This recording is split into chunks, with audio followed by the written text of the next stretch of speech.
நீங்க எந்த வசதியை அனுபவிக்கிறப்பெல்லாம் உங்களுக்கு ஐயோ அண்ணங்கிட்ட இது இல்லையே அப்படின்னு சின்னதா உறுத்துது? அதை வேற ஞாபகப்படுத்திட்டீங்க. நெஞ்சமெல்லாம் பொண்ணா இருக்கு தம்பி. நான் நினச்சேன்னா டக்குன்னு ஹோட்டலுக்கு போயிடுவேன். அண்ணன் ஒரு நிமிஷம் யோசிப்பான், இன்னைக்கு 100 ரூபாய் நம்ம போய் செலவு பண்ணணுமா? நான் நினைச்சா பண்ணலாம், ஆனா பண்ண மாட்டேன். அதுக்கு வீட்லயே சாதம் வச்சு மோர் சாதம் சாப்பிட்டுக்கலாமே. நான் ஒவ்வொரு வாட்டியும் ஹோட்டலுக்கு போகும்போதும் அவனை தான் நினைப்பேன். முதல்ல கஷ்டமா தான் இருக்கும், அப்புறம் பழகிடும். நல்ல ட்ரெஸ் போட்டுட்டு இருக்கிறது, நான் நினைச்ச ட்ரெஸ் வாங்கி என்னால லக்ஸுரியா எல்லாம் போட முடியும். அதுக்கு அங்கதானே விஷயமே இருக்கு.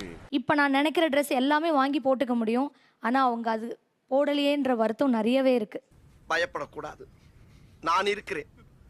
அண்ணனுக்கு எப்படி எல்லாம் ட்ரெஸ் பண்ணி பார்க்கணும்?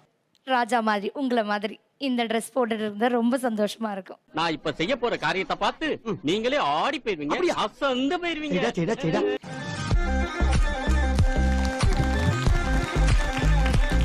நல்லா இருப்படா போடா, உன்னெல்லாம் ஒண்ணும் பண்ண முடியாது. ரொம்ப பெருசா தான் இருக்கும், ஆனா நல்லா இருக்கும். ரொம்ப ரொம்ப ரொம்ப சந்தோஷமா இருக்கு. நல்லா இருக்கேன். ஓகே.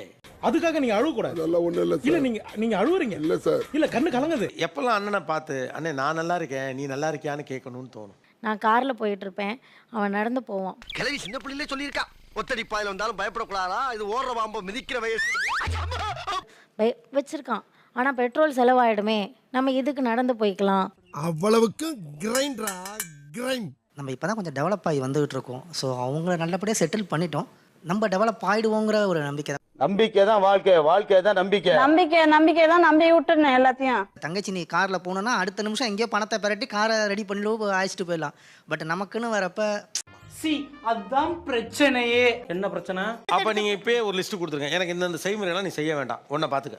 சரி, எனக்கு எதுவுமே செய்ய வேண்டாம் சார். ஆனா சொன்னதை செய்யணும். நான் செய்யறது தான் சொல்றேன். அது ரெண்டும் ஒண்ணுதான். எல்லாத்துக்கும் நீ வந்து நின்னா போதும் அண்ணா அப்படின்னு, எனக்கு நீ வந்து நின்னாலே போதும். இல்லே அம்புட்டு நல்லவனடா நீ. செய்யணுங்களா சார்? என்ன சார் நீ வெறும் நின்று என்ன பிரயோஜனம்? என்னடி இது? அவங்க பொண்ணுக்கு வந்து செய்யறது ஒரு இம்பார்ட்டன்ட்டோ அந்த மாதிரி அவன் என்ன நினைக்கிறான். அப்படி பஞ்சாயத்து பண்ண நினைக்கிறான், அதை சொல்லு முதல்ல. இந்த தங்கச்சிங்களை என்னால புரிஞ்சுக்கவே முடியல. இல்ல புரியல. ஒண்ணு ரைட் ராயலா எதுவும் செய்யாதன்னு சொல்லுங்க, பொண்ணுக்கு செய்யற மாதிரி அவன் செய்யணும்னு நினைக்கிறான் சார் அப்படிங்கிறீங்க. அந்த அங்கிள் சொல்றது தான் சரி, நீங்க எனக்கு எடுக்க பாக்குறீங்க. நான் இனிமே உங்க டியூஷனுக்கே வரல. அடுத்து என்ன ஃபங்க்ஷன் வருது உங்களுக்கு? பாப்பா ஏஜ் அட்டன் செகண்ட் ஸ்டாண்டர்ட் தான். இதுல என்னெல்லாம் செய்ய வேண்டாம் அவங்க அண்ணன்? என்னங்க சைட்டா இறக்குறீங்க? வல்லவனுக்கு புல்லு ஆயுதம்னு ஒரு பழமொழி இருக்குல, அத ஃபாலோ பண்றது நான் மட்டும் தான். அல்லது இவ்வளவு செய் போதும் இப்பயே சொல்லிருங்க. சரி, எனக்கு எதுவுமே செய்ய வேண்டாம். இப்படி சொன்னாலே எனக்கு டேய் இந்த சீன் எல்லாம் என்கிட்ட வேணவே வேணாம். இப்போ உங்க தங்கச்சி பொண்ணு ஏஜ் அட்டன் பண்றப்ப நீங்க என்னெல்லாம் செய்யற ஐடியால இருக்கீங்க? ஒரு 10 பவுன் நகை போடணும். எது என்னையா சொல்ற? ஆவ பெருசு. இப்போ நீங்க யோசிங்களேன், ஒரு 2 பவுன் செய்யலாம், நியாயம் இருக்கு. அடுத்தது காலேஜ் போறப்ப செய்யலாம், அதோட கல்யாணத்துக்கு செய்யலாம், அந்த பிள்ளைக்கு ஒரு புள்ள பிறக்கும் அதுக்கு செய்யலாம். இதோட நிறுத்திக்கணும், கடப்பக்கெல்லாம் வந்துட கூடாது. என்ன அங்க வர மாட்டேன், நீ அடிக்கடி கிட்ட வரணும். நீங்க 10 பவுனுங்கிறது ஒரு கல்யாண செலவுங்க. 50,000 ரூபாய் ஒரு பவுன், 5 லட்சம் ரூபாய். நீங்க சொல்றது கணக்கு. என்னுடைய ஃபேமிலியை பொறுத்த வரைக்கும் 20 crores இந்த பையனுக்கு டிப்ஸ் கொடுக்குற மாதிரி. 21 தட்டு எனக்கு தெரிஞ்சு இப்போதைக்கு 7 லட்சம் ரூபாய்க்கு வச்சிருக்கீங்க. 7 லட்சம் ரூபாய் பட்ஜெட்டுமா, இது தேவையா? தப்பு இல்ல ராஜா, தப்பே இல்ல. பிரதீப் வாங்க. புடவையோட வந்தா போதும், நகை வேண்டாம் எனக்கு. அட்லீஸ்ட் ஒரு 2-3 பவுனாவது போடணும்ல. அடம் பிடிக்கிறிய நீ. ஏங்க 10 பவுன்லாம் மார்க்கெட்ல இல்ல. இந்த அண்ணெல்லாம் பாரு 10 பவுன் மினிமம் போடுறாரு, கிளப்பி விட்டீங்கன்னா அன்னைங்கெல்லாம் செத்தாங்க. சாவு சாவும்ல. பொண்ணு வயசுக்கு வந்தா 10 பவுன் போடணும் போல் இருக்குன்னு எல்லா தங்கச்சியும் நினைச்சிருச்சுன்னு வச்சுக்கோங்க. அது அவ்வளவுதான், டைம் முடிஞ்சது, வா. இப்போ இது கல்யாணத்தை பத்தி அவர் யோசிக்கணுமா, உங்க வீட்டுல யோசிக்கணுமா?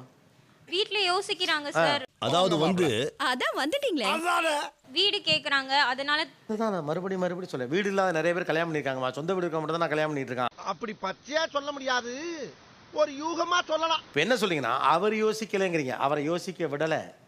அவருக்கு யோசிக்கிற சூழல் இருக்கா என்ன? நிறைய போறான்டா. உங்களுக்குன்னு ஒரு யோசிச்சாங்களே உங்க அம்மா அப்பா, என்னது இந்த மாதிரி ஒரு இடத்துல கல்யாணம் பண்ணி கொடுத்துறணும். இவ்வளவு யோசிச்ச உங்க அம்மா அப்பா உங்க அண்ணனை பத்தி ஒன்னு யோசிச்சிருக்கணும்ல. பயப்பிடிச்சிட்டான்.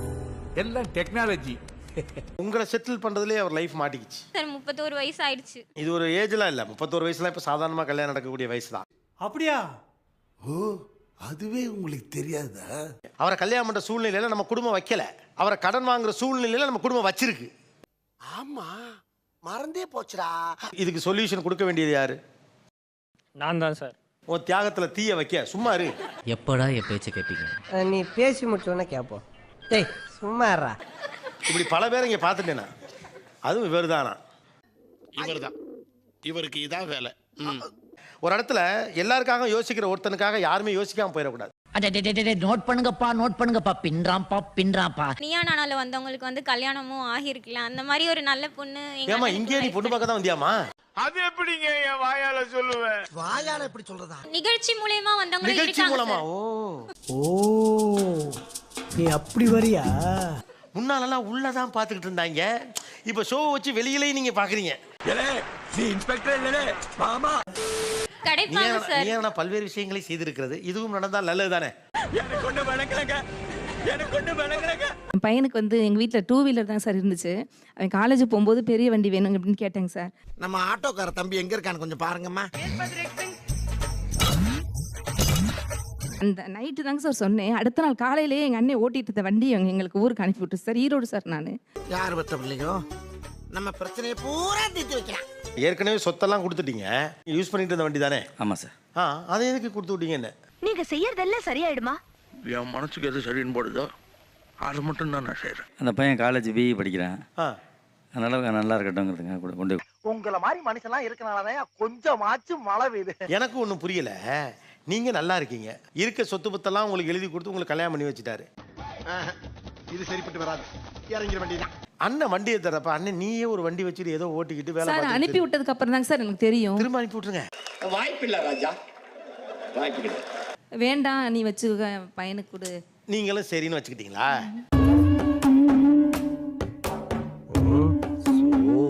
என்னால இந்த தங்கச்சிகளை நம்பவும் முடியல, ஆனா இமோஷனும் ஆகுது.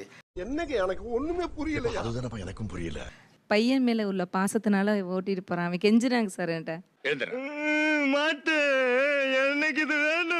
அப்ப நீங்க என்ன செய்யணும்னா உங்க அண்ணனை கன்வின்ஸ் பண்ணக்கூடாது, ஏன்னா அவர் ஏற்கனவே கஷ்டப்படுறாரு.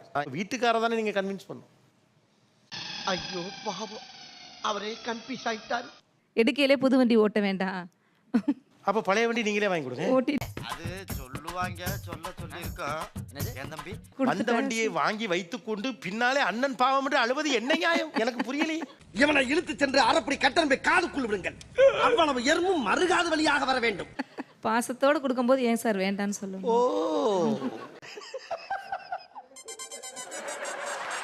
பாசத்தோடு கொடுக்கும்போது வேணான்னு சொல்ல மனசு வரல. ஆமா. ஏய் யாரா நீங்க? அப்போ இதே வேலையா தான் அலையறீங்களா?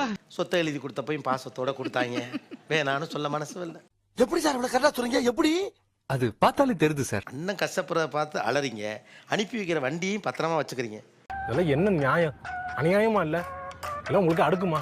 நிகழ்ச்சியில் கலந்து கொண்ட அனைவருக்கும் கோபிநாத்தின் நெஞ்சார்ந்த நன்றிகள். மீண்டும் இன்னொரு சந்தர்ப்பத்தில் பேசலாம். அடுத்த பஞ்சாயத்துல மீட் பண்ணுவோம்.